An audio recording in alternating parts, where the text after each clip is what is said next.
Quero agradecer o pastor Jairo, a sua família, pastor Lucas, pastor Gesiel, todos os irmãos, essa amada igreja que tem apoiado em oração e financeiramente ali no Amazonas o trabalho que temos feito na área de tradução das Escrituras, contato com povos isolados, contato com os povos indígenas, e somos muito gratos por tudo aquilo que temos recebido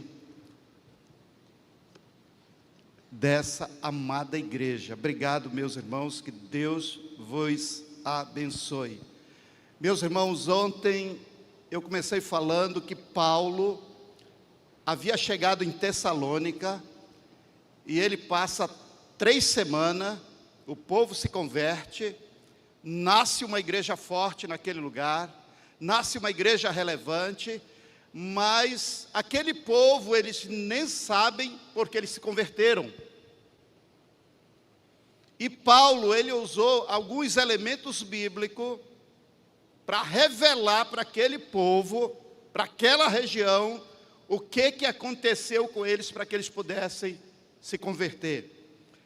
E eu quero dar continuidade a essa mensagem em 1 Tessalonicenses 1:5, queridos irmãos. Primeira epístola de Paulo aos Tessalonicenses, capítulo 1, versículo 5, que diz assim: meus irmãos, porque o nosso evangelho não chegou até vós tão somente em palavra, mas, sobretudo, em poder, no Espírito Santo e em plena convicção, assim como sabeis por ter sido o nosso procedimento entre vós, por amor de vós. Amém, meus irmãos?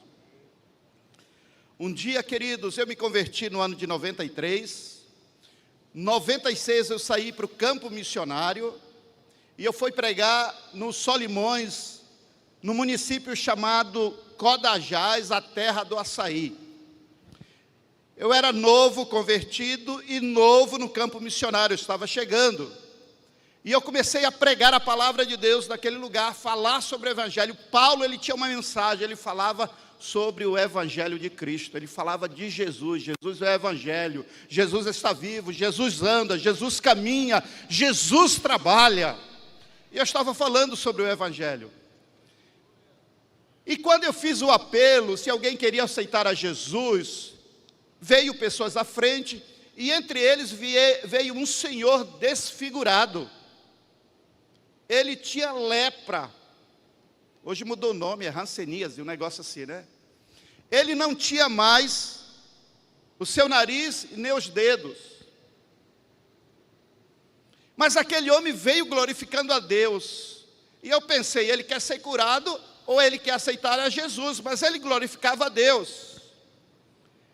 E eu fui e perguntei, o que o Senhor quer? O Senhor quer ser curado? Eu quero ser curado nada, missionário. Eu vim aqui te pedir, estamos precisando na nossa área, eu vim te pedir, manda um missionário para o nosso lugar. E quem foi para lá, irmãos? Fui eu. Lugar que tinha pium, mutuca, carapanã, carrapato, cobra, tudo o que você imagina, fui colocado naquela região. Meus irmãos, e aquele homem era o líder, se tornou líder daquela comunidade, naquela igreja. O irmão Raimundo Tico já está com o Senhor, mas naquela comunidade tem uma igreja. O que eu quero dizer para os irmãos, que em muitos lugares do mundo, pessoas estão clamando. Faz 4 dias que eu cheguei da América, eu passei 62 dias nos Estados Unidos. Vocês imaginem um índio no meio dos Estados Unidos, irmão. Fui pregar na Flórida, fui pregar no Texas, fui pregar em Atlanta. 62 dias. E assim, por onde nós passávamos, por ser um país de primeiro mundo, eu achava que ali todo mundo já era evangelizado, né? Se ouve falar que Estados Unidos é cristão, princípio cristão. Vi muitas igrejas avivadas, igrejas grandes, megas igrejas. Mas nós encontramos pessoas carentes de Jesus naquele lugar, irmãos. Pessoas que não conhecem Jesus, apesar de toda a tecnologia que tem naquele lugar. Imagine na rua onde você mora. Imagine na cidade onde você está.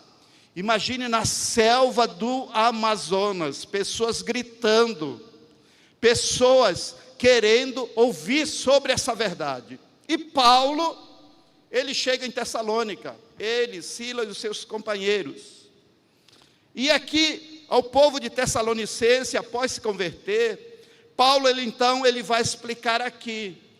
E ele diz, porque o nosso evangelho não chegou até vós tão somente em palavras, mas sobretudo, ou seja, principalmente em poder, depois ele diz, no Espírito Santo e em plena convicção. Então a gente percebe aqui que Paulo ele apresenta 4 elementos que fez aquele povo se converter em 3 semanas e nasceu uma igreja em 3 semanas naquele lugar. E queridos, o primeiro elemento que Paulo usa nessa exposição é o elemento chamado em palavra. O que Paulo estava dizendo aqui nessa primeira sentença é que o evangelho não chegou até vós tão somente em palavra, mas chegou também através da palavra, querido. Palavra é uma expressão do termo grego, logias, que, meus irmãos, nesse contexto, significa a capacidade humana comunicacional de falar bonito. Eu tenho um amigo, ele recebe 1.500 convites para pregar fora do Brasil. Ele é presbiteriano, é um doutor, um mestre, morou na Grécia, doutor Ronaldo Lidório, meu vizinho, em Manaus. Muita gente, ele não é da Assembleia de Deus. Aquele homem tem uma exposição linda. E a gente tem um outro amigo, que é um expositor maravilhoso da palavra de Deus.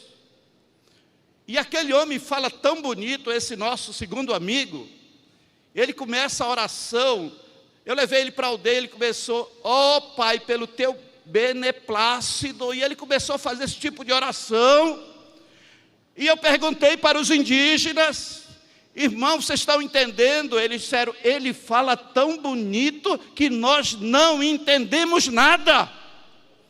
Meus irmãos, não se encantem com homens que têm oratória de falar bonito.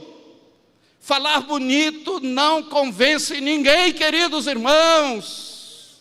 Louvado seja o Senhor. A habilidade de se comunicar em palavras humanas. Hoje, durante o almoço, eu ri muito com o pastor Jairo.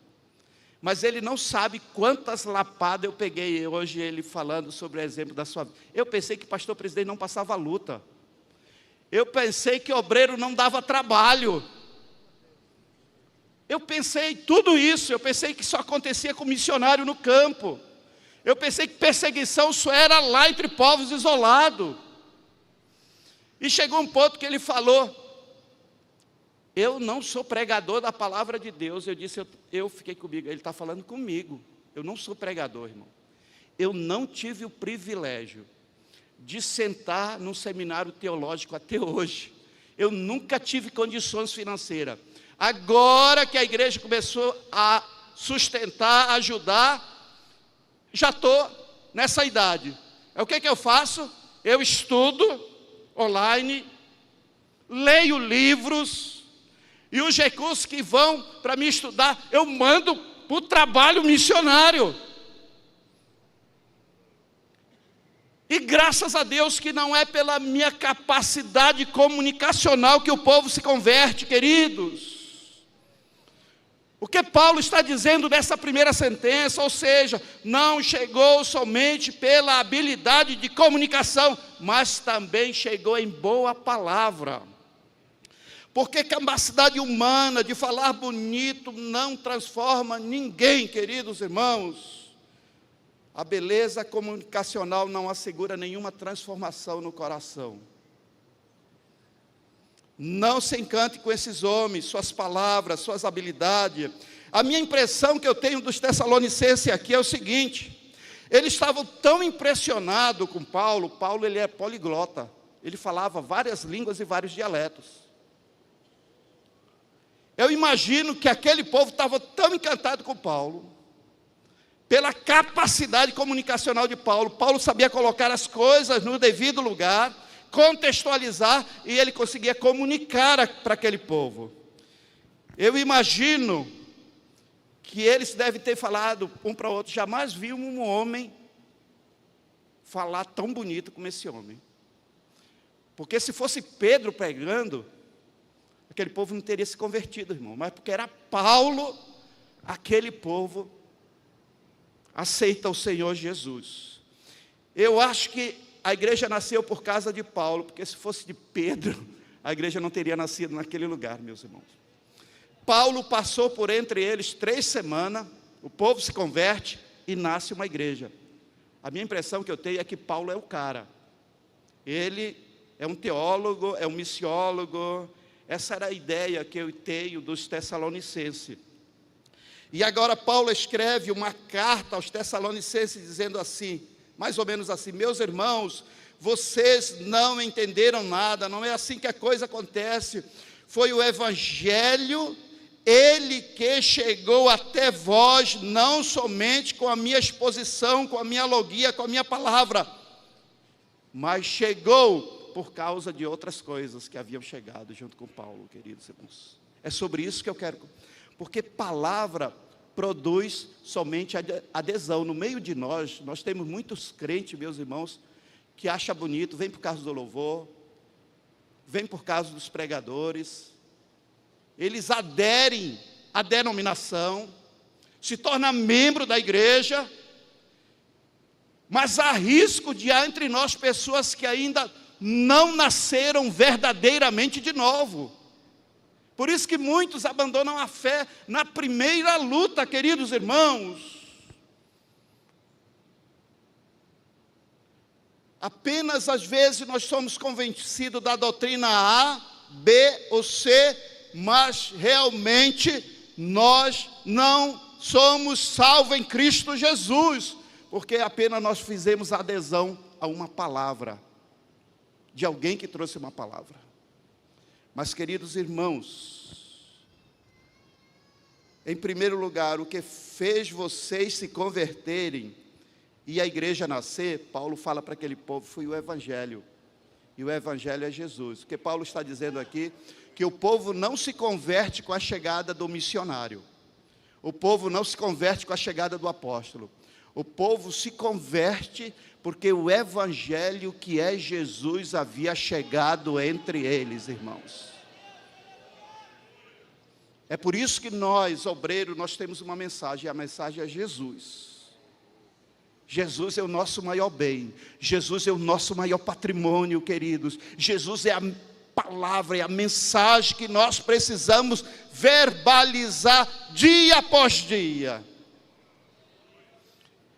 A gente tem um amigo pastor que hoje já está bem velhinho. Na sua mocidade ele foi um pastor jovem, muito belo.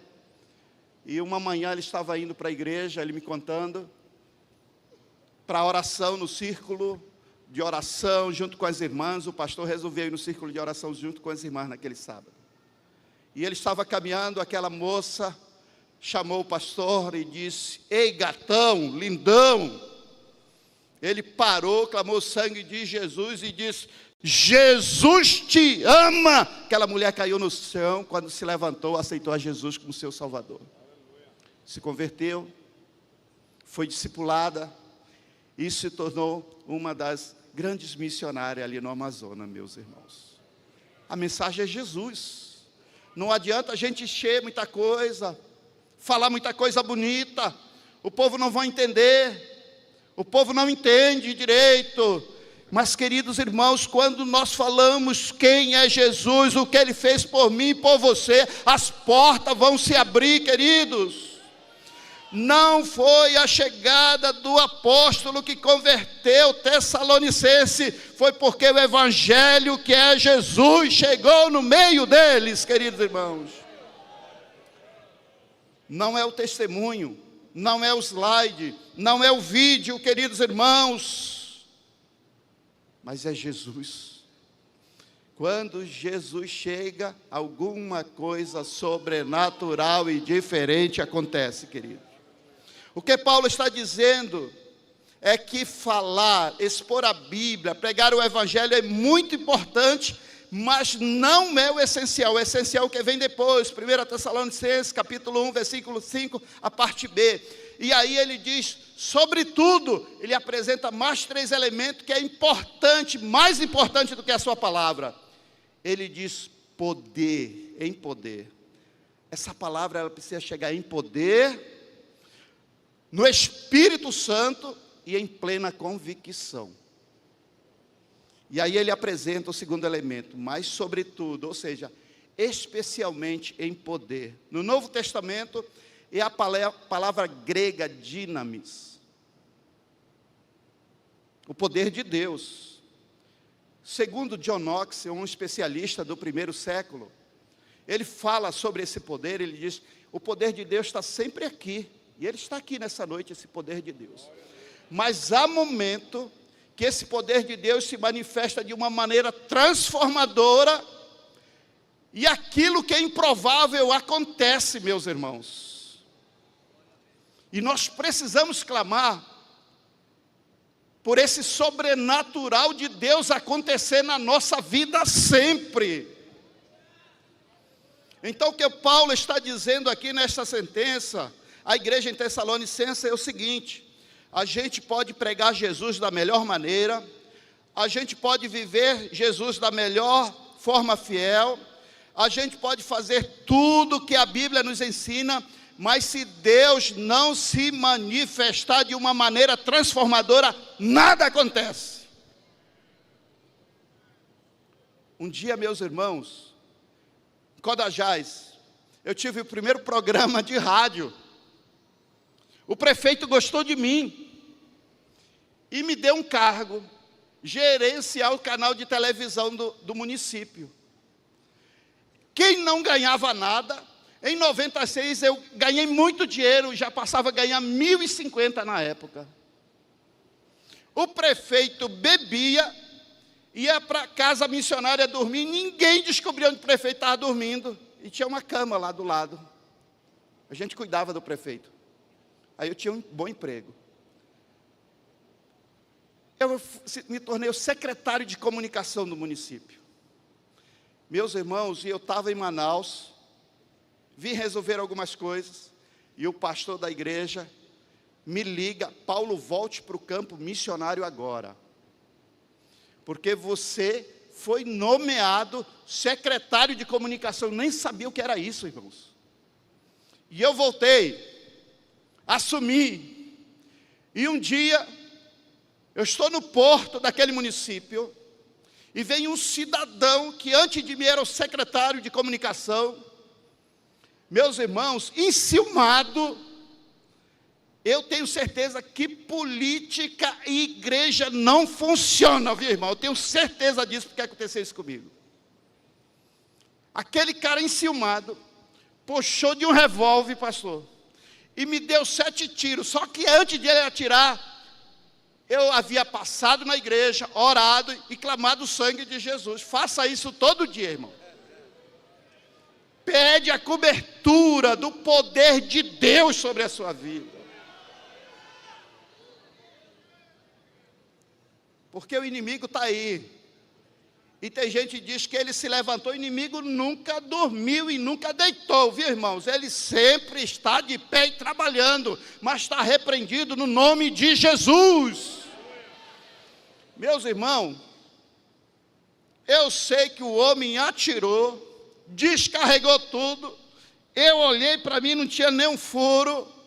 Sabe, naquele dia que você acorda, está cheio da graça de Deus, você sente Deus, Deus está presente em você.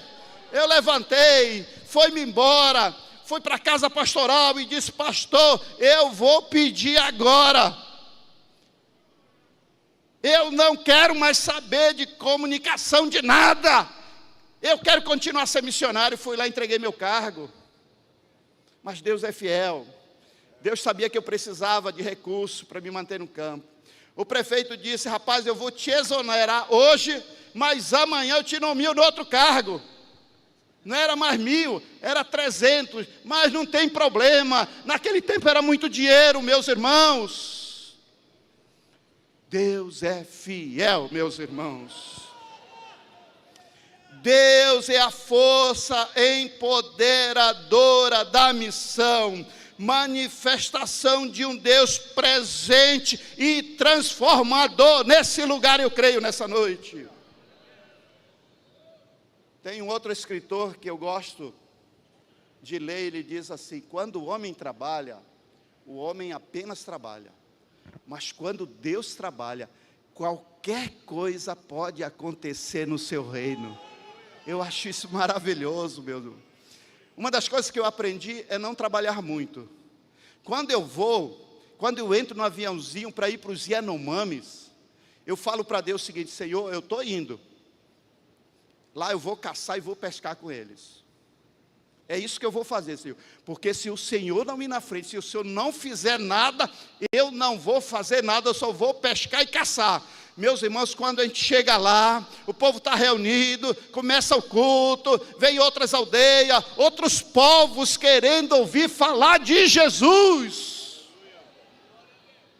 Ele precisa ir na nossa frente, Ele está sempre na nossa frente, quer estar à direita, à esquerda, por cima e embaixo, na nossa retaguarda. O Senhor quer estar presente nesses ambientes, meus irmãos. Não é pelo poder de Deus, não é pela capacidade humana, mas é pelo poder de Deus, querido, que aquele povo se converteu em Tessalônica. Paulo, queridos, em mais de 100 vezes em suas cartas, ele resume assim: nós dependemos de Deus. Nota que na teologia paulina de poder e graça, ele nos leva a duas conclusões. Primeira conclusão, ele fala: sem Deus, nada verdadeiramente acontece no seu reino. Mas com Deus, qualquer coisa pode acontecer. Deus pode te batizar aqui nessa conferência. Ele pode lhe curar nesse lugar. Ele pode te levantar e levar a um ministério. Deus pode fazer um sobrenatural na nossa vida, hoje, agora. Deus fez isso ontem na minha vida. Vocês perceberam que ontem eu estava gago, irmãos? Eu fiz uma cirurgia aqui no pescoço para tirar um linfonodo reacional. E isso tem atrapalhado eu falar. De vez em quando eu fico gaguejando agora. E ontem ficou o dia todo, o pastor Lucas disse: o que você tinha ontem, rapaz? Eu disse, aí eu contei o que eu estou passando. Mas hoje eu não estou sentindo isso. Hoje eu sou mais solto, como se fala, né? Deus é fiel, Deus é poderoso, o Senhor absoluto lhe reina, Ele controla o incontrolável, Ele está aqui, queridos irmãos. Pois poder de Deus realmente produz conversão, querido. Palavra produz adesão. Poder de Deus produz conversão. Paulo, ele diz que o Evangelho é poder de Deus para a salvação de todo aquele que nele crê. E esse Evangelho, meus irmãos, de poder de Deus, ele transforma em 3 dimensões o ser humano. Primeiro, as nossas convicções que nós tínhamos. Nós somos convictos, agora com Jesus nós temos outra convicção. Muda o nosso comportamento. Quem mentia não mente mais. Quem roubava não rouba mais. Muda a nossa cosmovisão. Eu pensava que Deus era assim. Não, irmãos, Deus não é assim. Deus é da maneira que está na sua palavra, queridos. Nós passamos a crer diferente, agir diferente, ver o mundo diferente, com as lentes do Evangelho de Deus. O povo com o qual nós trabalhamos, eles praticavam o infanticídio. Você sabe o que é infanticídio, irmãos? Quando nasce uma criança gêmeos, trigêmeos, lábio leporino, deficiente físico, filhos de mãe solteira, criança indesejada, é motivo justo, dentro daquela cultura, de eles matarem aquela criança. E nós tivemos, eu sou parteiro, e tivemos um caso vários casos. Mas teve um caso que chamou a atenção. Aquela mulher falava para minha esposa, ela já tinha 5 filhos. Ela dizia: se vier homem, de novo eu vou matar. Então aquela criança já estava sentenciada. E ficamos de olho naquela mulher. Ela deu à luz. 2 horas da madrugada ela chega, contorcendo de dor, com prolapso uterino. Cadê a criança? Já joguei no mato. Aonde? Ela não falou. A Betânia, minha esposa, com a Patrícia, pegaram a lanterna, saíram correndo no meio do mato, ouviram o cachorro latindo, a criança agonizando no meio do mato, no chão, formiga picando e o cachorro lambendo a placenta.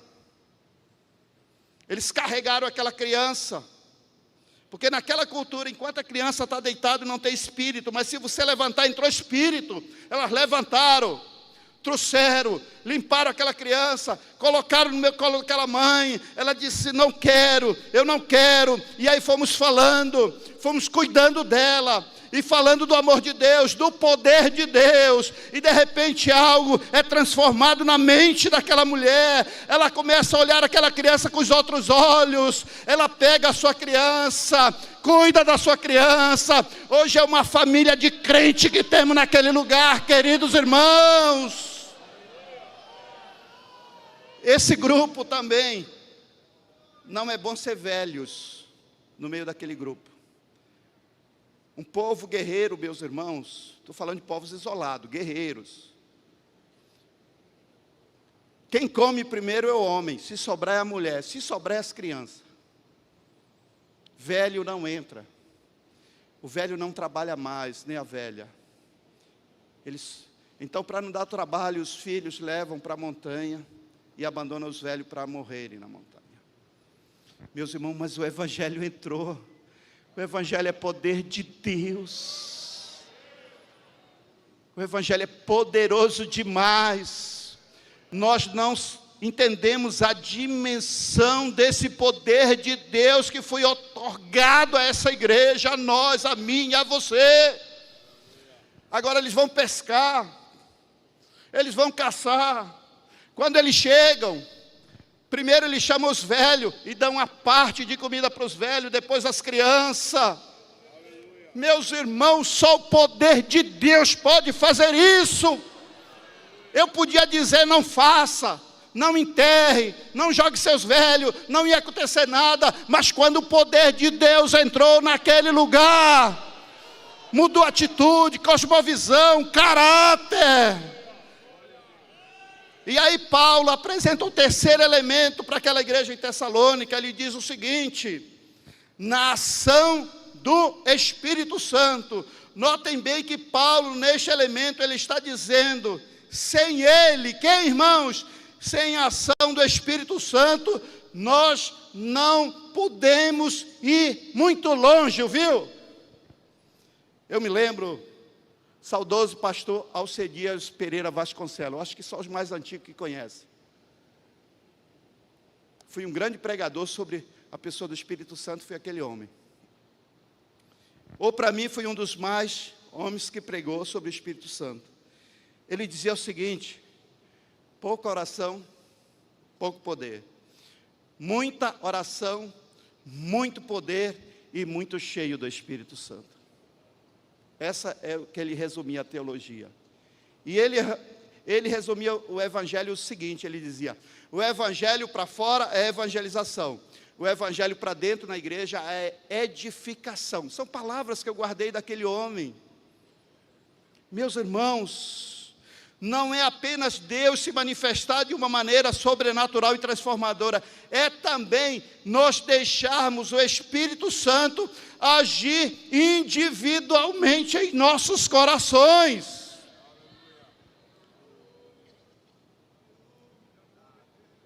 Eu fui visitar uma igreja presbiteriana.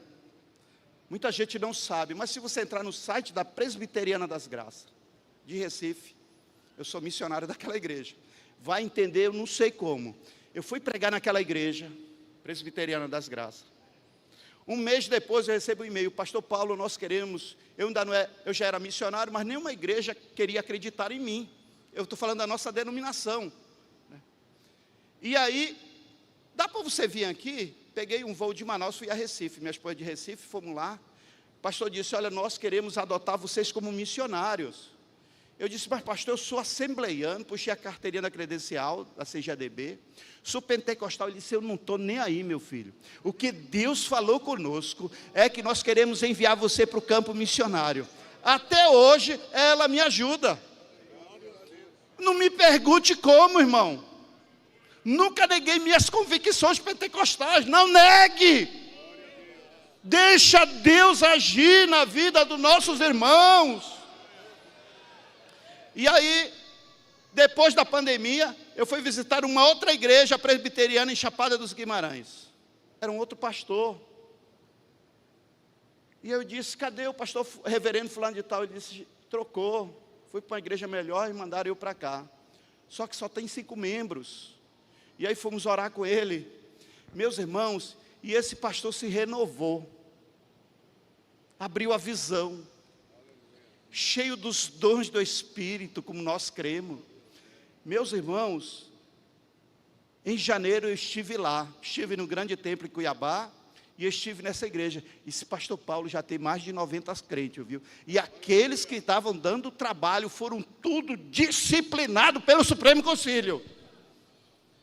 Eu disse, pastor, o que aconteceu? Ele disse, sei lá, rapaz, eu me sinto estranho, o pessoal não fala mais que eu sou presbiteriano, mas eu continuo com a igreja, e a igreja está crescendo nesse lugar. Meus irmãos, nós precisamos deixar o Espírito Santo agir individualmente nos corações. Franz Schaeffer, ele diz assim, é um outro escritor do primeiro século, ele diz assim, nós podemos convencer o homem de que ele é uma pessoa moralmente imperfeita, dizer que ele é pecador, mas só o Espírito Santo pode se convencer, segundo a Bíblia, do pecado, da justiça e do juízo, queridos irmãos.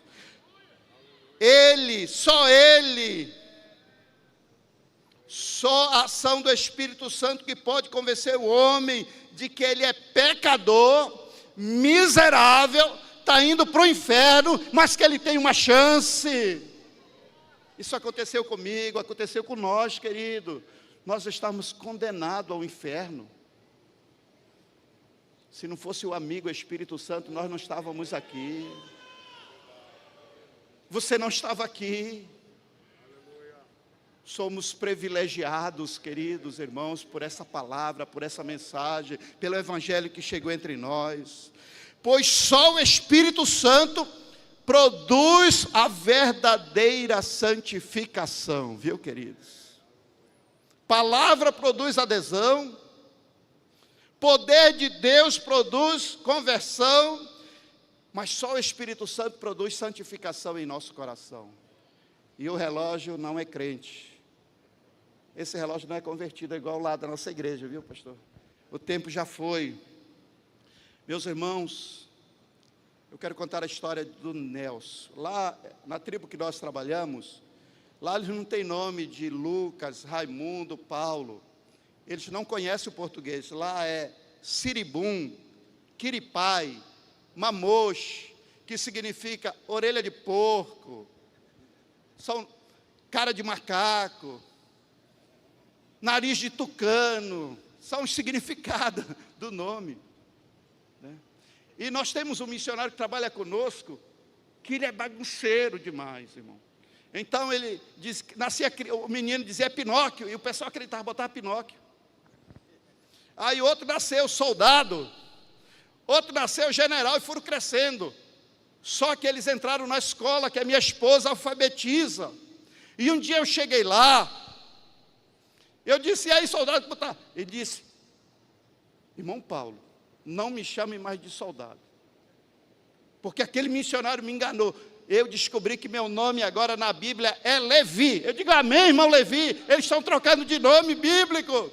E aí chamamos o missionário, rapaz, olha o que tu fez no meio desse povo. Mas nós colocamos o nome num cara, assassino. No primeiro contato, quando nós fizemos. E aquele homem olhava, nós não tínhamos chá, então na cultura Yanomami é impossível você casar e já não ter filhos. E ele olhava para minha esposa, e eu fiquei desconfiado, irmão. Naquela aldeia, você está rindo que não é com você, meu irmão, e eu tinha barraquinha de camp, eu entrava ali, quente, e abraçado com a mulher, ia pregar. Se vocês verem as fotos antigas, eu estou segurando com Betânia. E aquele homem vivia me confrontar, porque ele já havia matado mais de 20 pessoas, né? Era um assassino daquele povo. E eu pregava, chegamos dia 9 de novembro, como eu falei, 14h começou o culto, eu pregava, ele me confrontava. Eu pregava, ele me confrontava. Sábado pregando, ele me confrontando. Domingo de manhã, nós colocamos o nome dele de Nelson, Nelson não apareceu. Que culto em paz, meus irmãos. À tarde eu estou pregando no domingo, no dia 11, depois do batismo, que eu vou já apresentar para vocês. Eu estou fazendo um apelo, não vem ninguém a Jesus. No primeiro veio 400, de manhã eu batizei o primeiro 162, mas à tarde eu faço apelo, não vem ninguém. E de repente entra o Nelson, na cabana onde nós estávamos. Ele entra com um rosto diferente, irmãos. Um rosto diferente. Ele, lá não tem banco, não tem cadeira, não tem nada. Eu estou falando de aldeia, isolado. Ele se acocora no canto, e ele fica incomodado. Eu faço apelo e não vem ninguém a Jesus. E eu percebo quando o Nelson se levanta e começa a olhar para aquela multidão de 900 pessoas, mais ou menos, e diz: por que seu velho? Por que sua velha? Por que jovens? Por que família? Por que meus irmãos? Por que meus parentes? Vocês não querem pegar essa palavra? Meus irmãos, eu não sabia o que tinha acontecido com o Nelson. Eu e Betânia não sabíamos nada. Naquela manhã, naquele domingo, no dia 11 de novembro de 2013, Nelson, 5 horas da manhã, desceu no riacho para tomar um banho. Quando ele está descendo, meus irmãos, debaixo daquela árvore, sabe aquele homem de branco que nós cantamos, o homem de branco está passeando aqui, mas não passeia não, viu, irmãos? Ele trabalha, ele não é turista. Aquele homem de branco se revela embaixo de uma árvore, chama o Nelson pela língua tribal, falando a língua do Nelson. Nelson entrega a sua vida a Jesus, e à tarde Nelson, meus irmãos, faz o apelo, vem 40 pessoas a Jesus, se tornou meu irmão, não olhou mais para minha mulher, mudou a atitude, não tenho mais medo dele. Sabe quem é o melhor obreiro que nós temos hoje? O Nelson, meus irmãos. Ore pelo Nelson. Dezembro eu fui visitar o Nelson. Como ele matou muita gente na região onde ele aceitou a Jesus, ele está se isolando. Dezembro eu cheguei 9 horas da manhã na pista, o avião me deixou, caminhei, eram 60 homens me guarnecendo, porque é uma região de conflito étnico, veio o povo da aldeia para me guarnecer. Caminhamos, chegamos 5 horas da tarde na aldeia, onde tinha 290 crentes que eu precisava batizar, não sabia, ouvi falar, já tem crente na tal aldeia, tem crente. Cheguei lá, sabe o que eu encontrei? Nelson. Nelson está se isolando na selva, nas comunidades por onde ele passa, o perfume de Cristo vai sendo exalado, ele vai falando sobre o Evangelho, sobre quem é Cristo. Ele disse: Paulo, me ensina a fazer arroz. Ensinei ele a fazer arroz, ele cuida da minha comida. Ele disse: tem esse povo aí para você batizar. E batizei novos irmãos naquele lugar, queridos. Só o Espírito Santo que pode fazer isso na vida de um guerreiro, um assassino como Nelson, transformar em um grande obreiro para a glória de Deus. E o último e quarto elemento que Paulo apresenta para a igreja em Tessalônica, ele fala: e em plena convicção. Do grego quer dizer pleroforia, que quer dizer que nós lidamos com uma verdade íntima, inquestionável. nós lidamos com uma verdade verdadeira chamada Jesus Cristo, queridos irmãos. É a verdade que nós temos. Não existe meia verdade, não existe outra verdade. A verdade é Cristo, é Jesus, queridos irmãos. Plena convicção lidamos com essa verdade, com Cristo. O Evangelho é a verdade de Deus, encarnado na pessoa de Cristo. E essa verdade que é Jesus chegou entre nós. É por isso que nós estamos aqui, é por isso que aquele povo se converteu, é por isso que os povos indígenas estão se convertendo, é por isso que você está aqui, meu irmão. Paulo estava certo da mensagem, Paulo estava certo do lugar, do tempo e da sua vocação, pois plena convicção produz a certeza inquestionável da verdade de Cristo.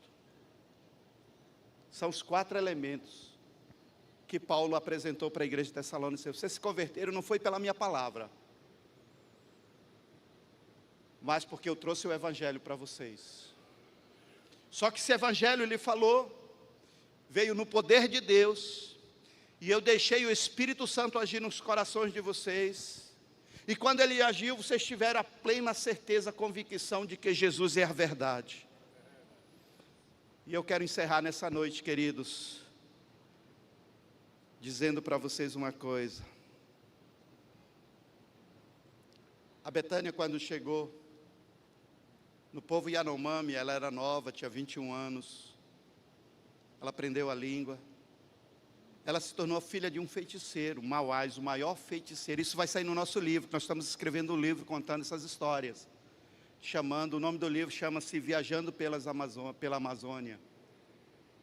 E aquele homem não se converteu, era o maior feiticeiro, o maior xamã daquela região. Mas ele gostava de Betânia, tratava ela como filha. E o Mauás um dia pegou uma grande doença, um câncer. Deus cura câncer, viu, irmãos? Não duvide do poder de Deus, tá bom? Assim como ele cura também numa gripe. Ele é o Senhor absoluto. Mauás foi cancerígeno, foi para Boa Vista, e não foi a Betânia que pregou, não foi ninguém que pregou na língua do Mauás. Alguém chegou lá e falou para Mauás: Jesus te ama, em português. Mauás não entendeu direito, e disse assim: você vai para o inferno se você não aceitar. E voltou para a aldeia crente. Só que a fama de Mauás é tão grande, hoje ele é o nosso melhor diácono, ancião. Mauás se tornou um dos melhores crentes que nós temos. Alguém está pregando, ele está rindo, porque ele está digerindo, está engolindo, está se alimentando. E pessoas vêm das aldeias distantes para o Mauás praticar a cura do feitiço. Sabe o que o Mauás faz? Ele disse: olha, eu não faço mais isso, mas eu tenho algo mais poderoso. Aí ele apresenta Jesus. E aí ele ora pelas pessoas, as pessoas são curadas, meus irmãos, porque ele tem a plena convicção agora, que somente Cristo pode fazer isso, querido, somente Deus pode fazer isso.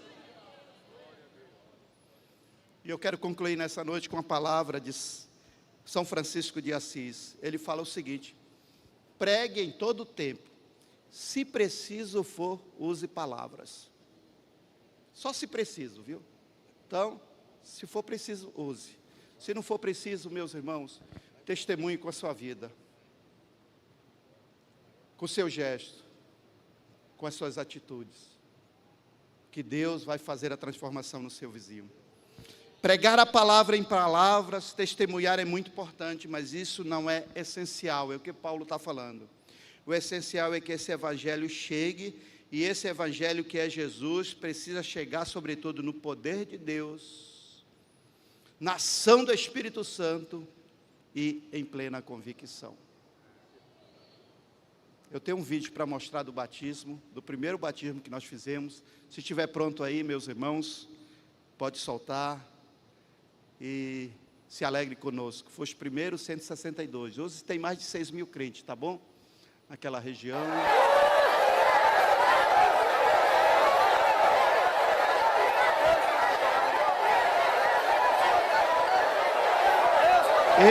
A oração foi depois do batismo, viu, irmãos?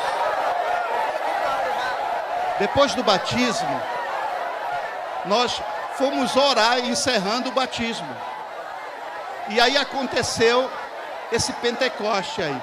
Estão vendo os velhinhos lá em cima das árvores? Daqui a pouco a câmera vai voltar. Eles estão se tremendo pelo poder de Deus. Ali à direita, ali está o Siribum, Mamoche, homens que praticavam a feitiçaria, e agora eles estão cheios do poder. As mulheres estão sem roupa, muitos homens sem roupa. Meus irmãos estão cheios da graça, do poder de Deus no meio daquela selva, querido. É isso que o Evangelho produz no coração do ser humano. O Nelson está aí no meio, queridos irmãos. E aí eu fiquei preocupado, pastor. Eu cheguei no dia 9. No dia 11 acontece isso. Era o primeiro contato.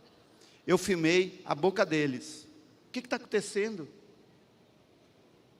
Eu tenho uma mensagem que eu começo a pregar a cronologia, desde a criação a Cristo, morte, ressurreição, ascensão, e eu falo da casa de Deus. Quando eu cheguei a primeira vez no Yanomami, eu disse assim: o Filho de Deus já chegou aqui. Eles disseram: não, não chegou. Eu digo: vou provar em 3 dias que ele chegou. Aí comecei a mensagem cronológica para eles. E aí, meus irmãos, acontece o que vocês viram. Eu filmei a boca deles, porque eu queria avaliar depois, eu e Betânia, teologicamente e missiologicamente, o que eles estavam orando. Olha a oração deles, meus irmãos. Estavam desesperados, eles diziam assim: Deus, nós não te conhecíamos, nós te conhecemos hoje. Nós ouvimos falar que tu tem uma casa para nós, uma casa de paz. E aí eles finalizam aquela oração dizendo: ainda que não tenha banana grande, o peixe grande, mas nós decidimos ir morar na tua casa. Essa era a oração daquele povo. Nessa oração Jesus batizou todos ali que estavam presentes e que foram batizados naquele lugar, meus irmãos. O poder é dele, a obra é dele. Nós não estamos fazendo nada. Se o Senhor não fizer, é só um trabalho em vão. Ore por nós, meus irmãos. Eu quero fazer um apelo aqui. Você que nos visita, ou você que está desviado, você não vai perder para o Yanomami, não é verdade? Uma tribo isolada, se entregando a Jesus. E você que tem estudo, que está aqui nessa noite, tem um trabalho, tem um emprego. Talvez você está longe dos caminhos do Senhor. E você ainda não é salvo. E eu não estou convidando você para mudar de religião, estou convidando você a se tornar filho de Deus, através da pessoa de Cristo Jesus. Será que tem alguém aqui no meio dessa multidão que queira entregar sua vida a Jesus? À minha direita, aqui no meio, à minha esquerda.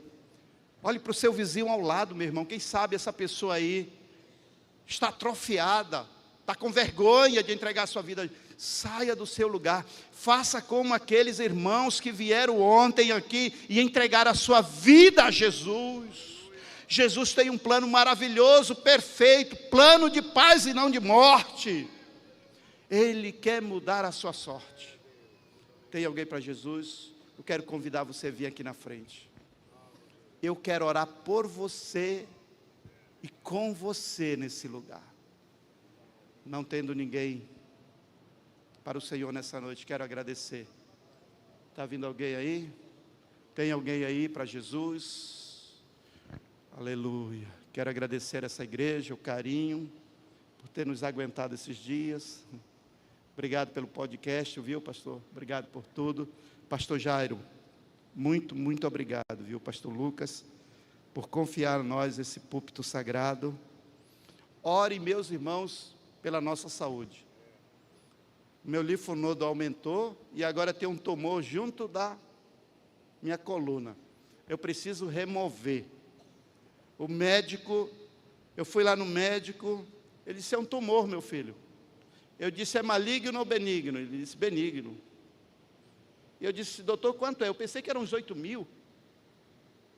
Ele disse, para remover esse tumor é 139 mil. Aí eu estava sem a minha esposa, a minha filha de 9 anos entrou em crise, começou a rir. Ela disse, papai, mas é bom, ele falou, então não precisa tirar não, porque é coisa boa. Mas o médico disse, precisa tirar. Mas Deus é fiel.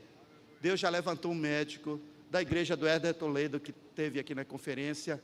Ele disse, eu quero fazer a cirurgia do pastor Paulo. Ore pela minha saúde, não quero ser cortado de novo, tenho o maior medo de faca, ouviu, irmãos? Né? Ore pelas passagens, em setembro provavelmente está fazendo esse processo, viu? Deus é fiel, que o Senhor abençoe a sua vida, a sua casa.